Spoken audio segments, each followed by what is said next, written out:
Welcome to Far From Wall Street. This is Michael McCall for Wednesday, July 11th, 2018. Well, even the old gray lady, the New York Times, sometimes sensationalizes financial news.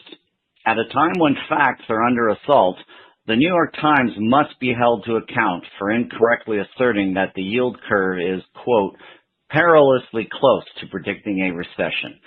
Actually, the yield curve is not even close to predicting a recession. The yield curve, a byproduct of Alexander Hamilton's financial system for managing the U.S. economy, is the key lever of the national bank, the U.S. Federal Reserve, for stimulating or slowing growth of the economy. The yield curve is generally defined as the difference between the 10-year Treasury bond rate and the short-term lending rate set by the Fed. Now, subtracting the short-term rate from the long-term rate results in the yield curve that's shown here over the last 3 economic cycles.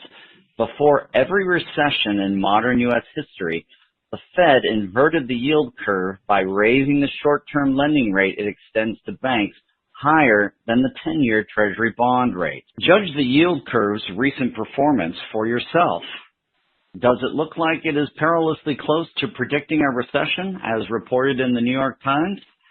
No, it's not even close. Though sensationalizing the yield curve may sound oxymoronic, the old gray lady incorrectly colored the facts in the minds of millions of readers by showing the yield curve of the 2-year Treasury bond instead of the rate at which the Fed loans money to banks, the Fed funds rate, just to get an attention-grabbing headline. As the 109-month-long expansion closes in on the post-war record for longevity, and investors may become more susceptible to believing misguided analysis like last week's story in the Times, keep in mind that even America's most treasured institution for great journalism colors investment stories sometimes, or just gets the financial facts wrong. For news about investing without the color, please subscribe to our email newsletter. Please contact my office with any questions or to set up a meeting. And don't hesitate to share this video with friends who might benefit from my work.